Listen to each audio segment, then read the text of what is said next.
5x плюс 17 турасында dx'тің интегралын іздеу керек, табу керек.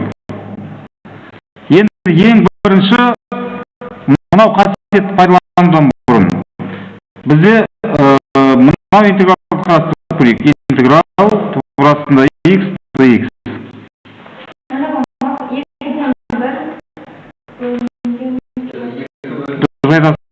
X-тің 2-ден 1 дәрежесі dx. Мынау түрге әкеліп аламыз, бірінші x-тің n дәрежесіне. Енді бағанағы x-тің n дәрежесінің алғашқы функциясын табу формуласына салсақ, не болады?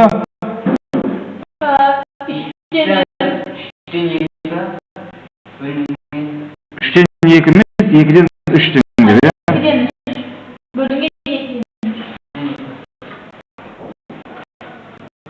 Плюс c тең.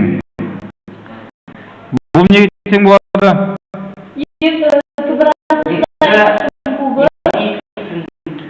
Былайша айтқанда x турасында x десек болады онан. Я 1 x турасында x. Бөлінген 2-ні алымына шығарып жіберсек, бөлімде 3 болады. Плюс c. Қалай шыққан түсінікті ма бұл?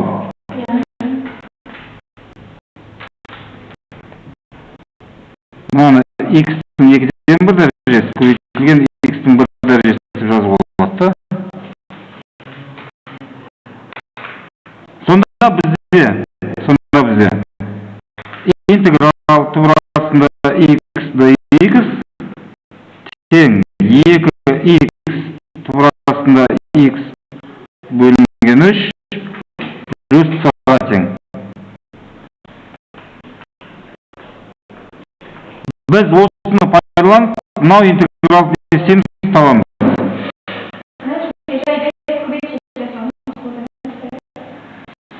Ол үшін мәртебедегі жаңа қарастырған үшінші қасиетті қарастырамыз. Дұрыс айтасың. X-тің орнына не істейміз? Мынау 5x плюс 17-ні қоямыз. Алдына нені шығарып жүреміз? 5 шығарып жүреміз ба? 1 бөлінген 5 шығарып жүреміз. Сонда интеграл турасында 5x плюс 17 dx тең болады.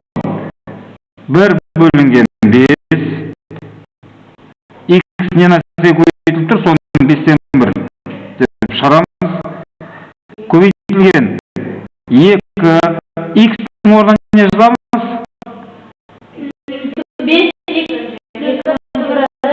5x плюс 17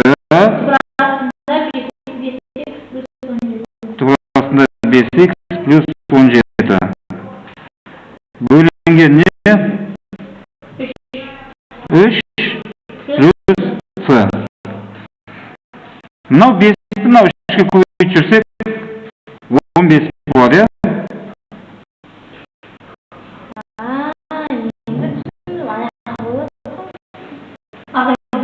Тең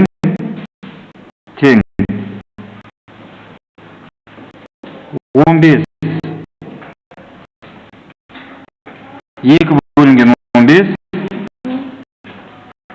5x плюс 17 турасында 5x плюс 17 плюс c болады жауап.